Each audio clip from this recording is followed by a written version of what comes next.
This is Train to Perform, the undisputed alpha podcast in training, fitness, and sports performance. Here, you'll develop your skills with the cold, hard facts in fitness, sports performance, recovery, and nutrition. Real, tried and true, evidence-based facts that have been proven to move you faster, move you stronger, and move you forward. Now, here's your host of Train to Perform, Julian Sisman. Welcome back to the Train to Perform podcast. So today I just wanted to talk a little bit about one thing that I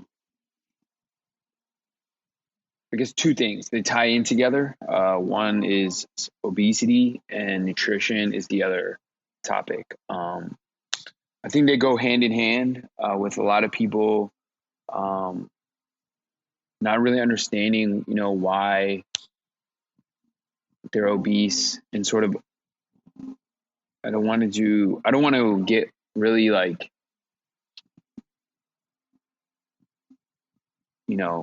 blame game on, certain things, but I just wanted to kind of just talk about how, things sort of unravel when you get to that point. Again, obesity, the measurement in the United States to get obesity is basically done by your BMI.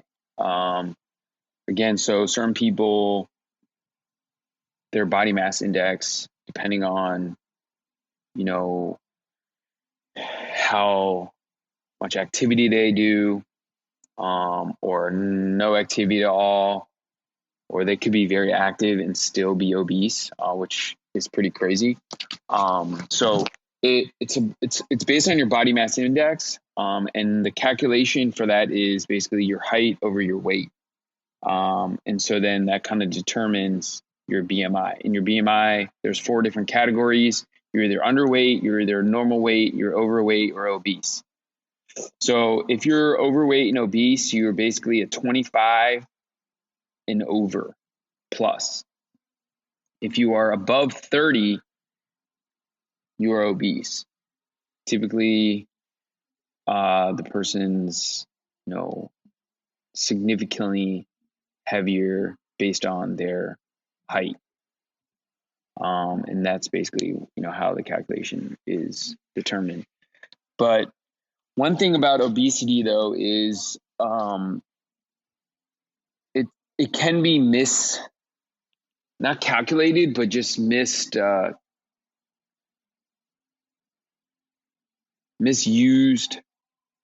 for a certain population, because there's individuals that are very muscular and could be short and will be heavier because,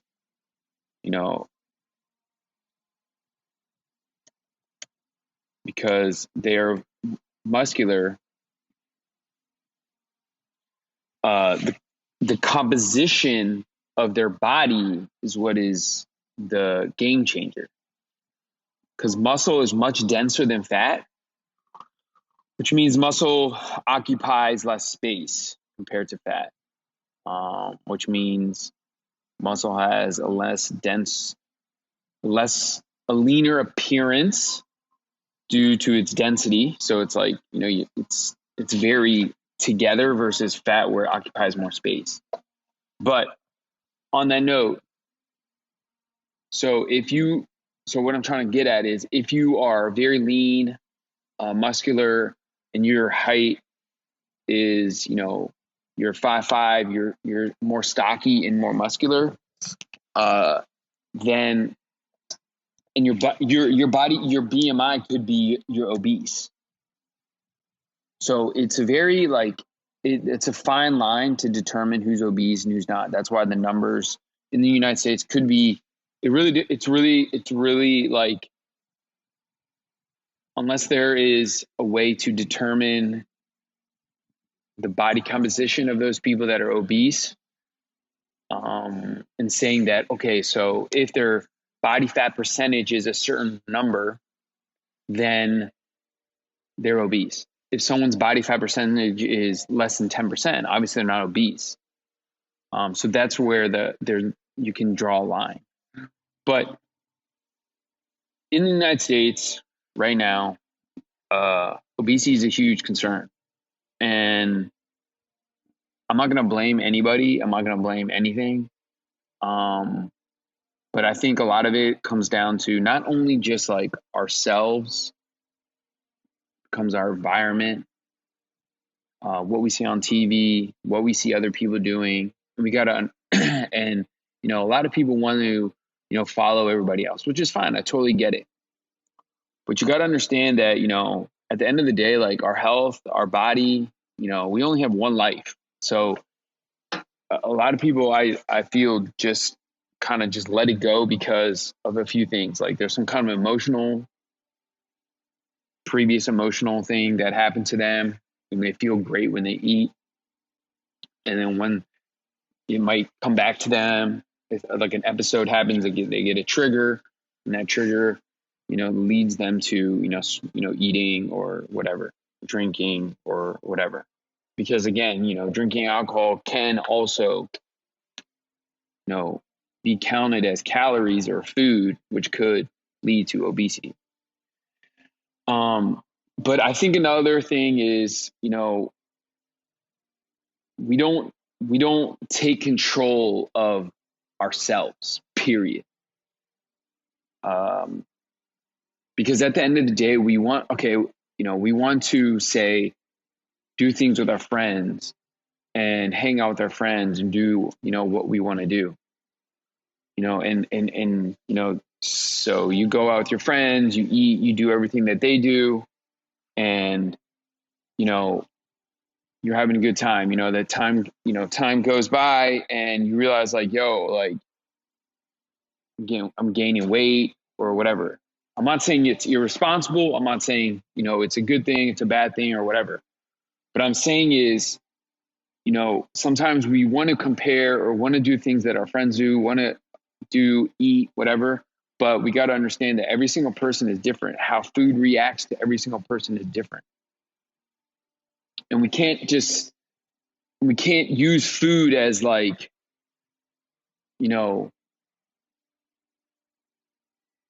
like this substance that, we eat and makes us feel great. Yeah, I understand it. It might.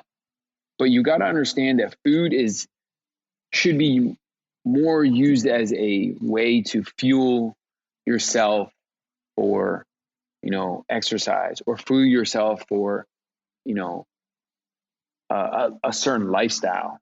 It shouldn't be fuel yourself just to eat and crush food all day and, get to a point where like, you're stuffed and you're like, oh my God, I don't know what just happened. Like, I feel so guilty, and then you just kind of forget about it. I've been there, I've done that. Okay. Like, I'm not going to lie. Like, I have a disease. I was overweight. I have a liver disease. I was overweight. I realized like, I got to change my lifestyle, because this shit ain't gonna, allow me to live a long life if I keep going down this road. And, it was 18, I was 18, go to the doctor. She says, and I've said this a million times before on, other podcasts, written it out, whatever. Hey, you got to lose weight. So I lost the weight. I changed my lifestyle, ever since, like, the habits I've developed over the course of the 10, 12 years since that happened, or actually 14 now.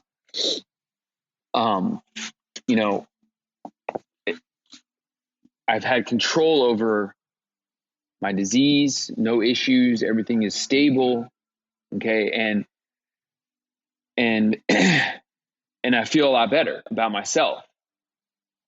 I don't have any insecurities. I feel great. I don't, I do what I want to do. I don't care if someone's going to judge me on how I eat. It's my lifestyle. I figured out what fits into what I do and what fits into the, the category of, or what foods fit into the, what my body likes. And that's another thing. Like, sometimes we eat food and we feel like shit after, and it's more than likely it's because our body doesn't like it. And that's another thing I want to get at is, we have the food industry who fucks with your head, okay, because it makes it feel good. When you eat it, that thing touches your mouth, and you're like, oh my God, this feels great. It tastes so good. Once it hits the stomach, hour in, you're like, oh my God, I feel like shit.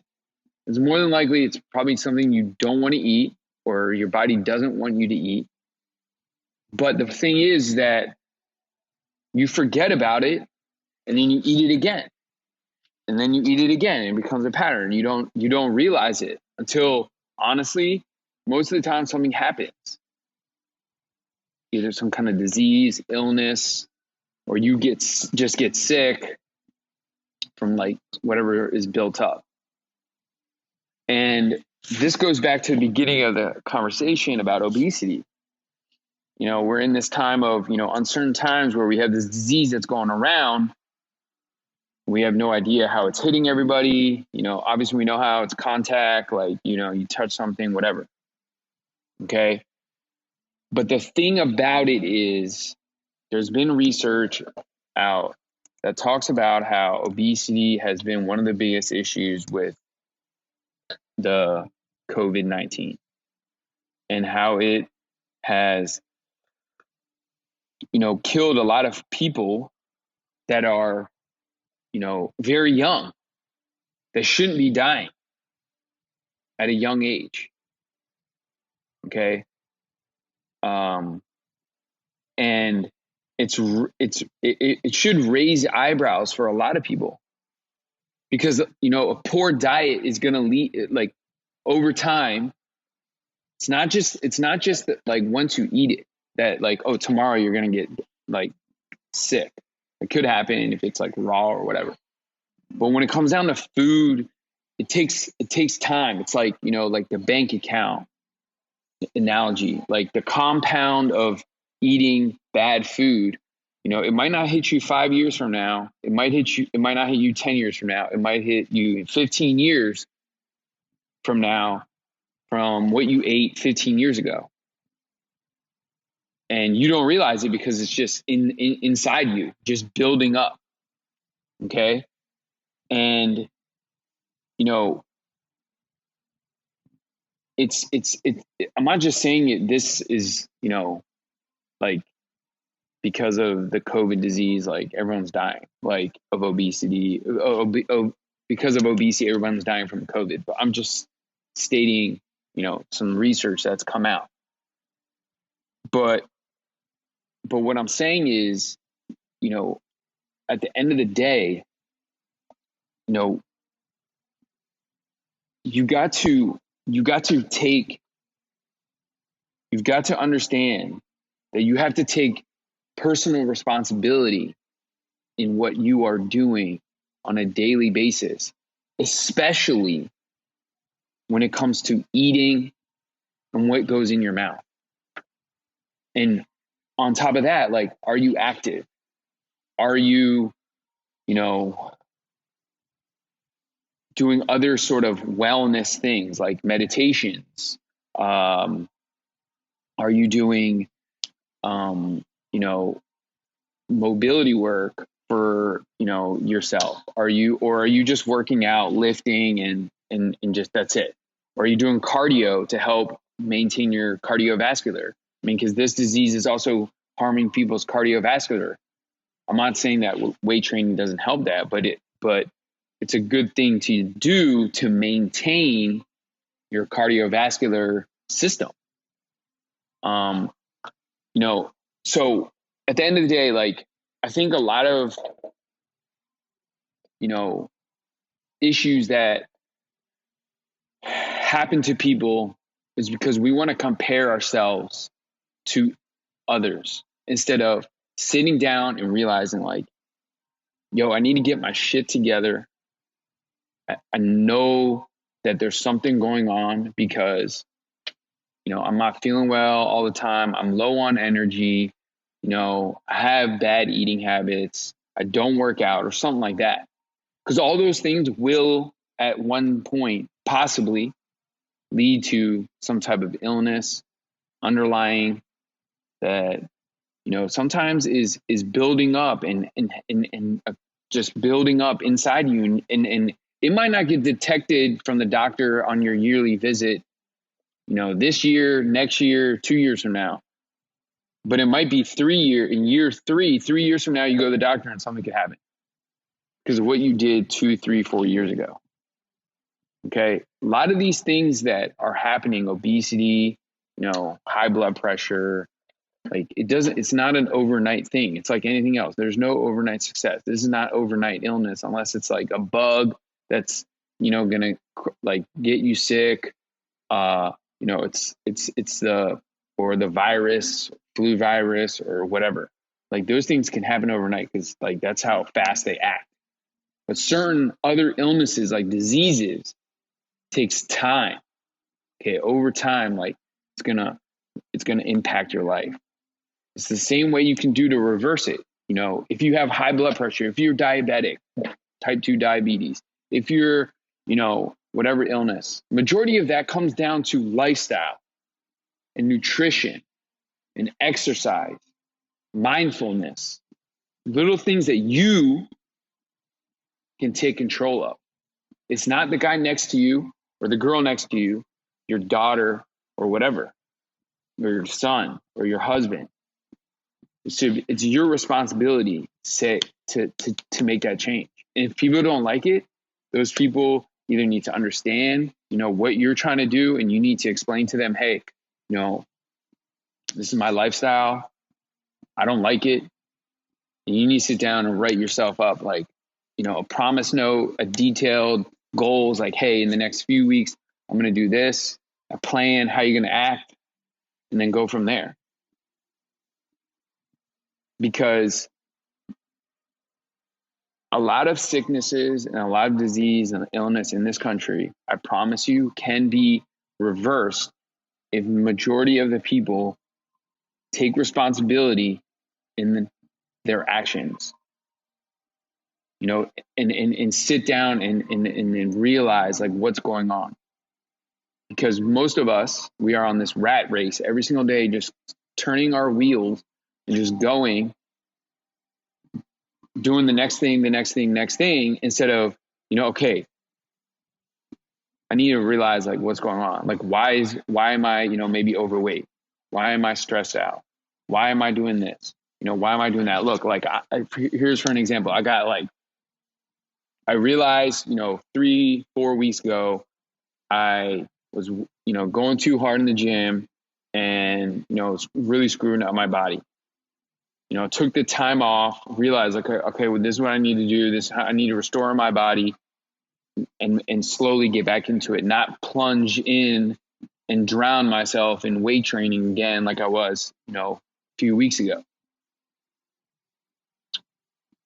I was having joint issues, nerve issues. It was something where I had to realize, I need to change. Okay, maybe I need to do something totally different, change up the workouts. I was going, crazy. And this can be the same with you. You got to, if you want to improve your mood, if you want to improve your weight, if you want to improve, how you sleep, if you want to improve your alertness during the day, if you want to improve your energy, most of that is things that you can control. But most of the time, the reason that people don't continue to do it is because it gets hard, and they're realizing the change isn't overnight. And they've got to understand that they're not going to get results tomorrow. It's the same with weight loss. Okay. I promote to my clients, members of Prepare for Performance, that listen, when you come into this gym, you're not going to be weight training and lifting heavy weight, high weight tomorrow. Okay. You're not going to see weight drop in 4 weeks. This is a lifestyle. Okay. I'm not saying that it can't happen. You can't lose, 5 to 8 pounds in, 4 to 6 weeks. It's possible, very possible. But what I'm saying is, if you want to maintain it, it's better to go slow like a turtle than fast like a rabbit. Because the minute you get to that number, Okay. You're going to be excited, but the hardest part just starts when you get to that number. It's how do I stay here and not go up and crash diet and then return back to where I started. Okay. And that's what happens to a lot of people, and they get upset and then, don't want to continue. And then either they were overweight before they started and go to becoming obese because they totally shut it down, or, something else happened and they shut off to exercise because they know they failed. And you're not going to fail unless, one, you get to your point, realize, okay, this is where I am. What do I need to do to change? How many do I need? Increased frequency? Do I need them? What do I need to change now? Is my food habits? What do I need to change? And make those changes. And the best way to do that is write this all down as you go. Okay. Then you realize, okay, I need to eat this certain way because these foods felt great and I had great energy because I was eating this or whatever. Okay. So to sum this up, obesity, nutrition, what's going on right now, I think, again, it's a lot of personal responsibility. People, we don't want to we want to blame it on somebody else or blame it on something else versus looking inside our own self and saying, okay, why do I keep repeating going back to where I was? We have plenty of time now to sit down and think about, okay, this is where I am and this is where I need to be. What do I need to do? Is it your eating habits? Is your exercise? Is it, the people you hang out with? Is it the environment you're in at work? Is it your kids, your family, whatever? You got to understand that this is your life and you have to take responsibility of it. And you have to, understand that you can make those changes, but you got to be willing to put in the work, that it's not going to happen overnight. Thank you. And I hope you guys enjoyed this. I know I rambled for a long time, but see you guys on the next one. Thanks for listening to Train to Perform with Julian Sisman. Learn how you can work with Julian in a personal training session, either online or in person, at prepareforperformance.com. And follow on social media for more tips on training, fitness, and sports performance. On Twitter @JSisman_PFP and Instagram @prepareforperformance.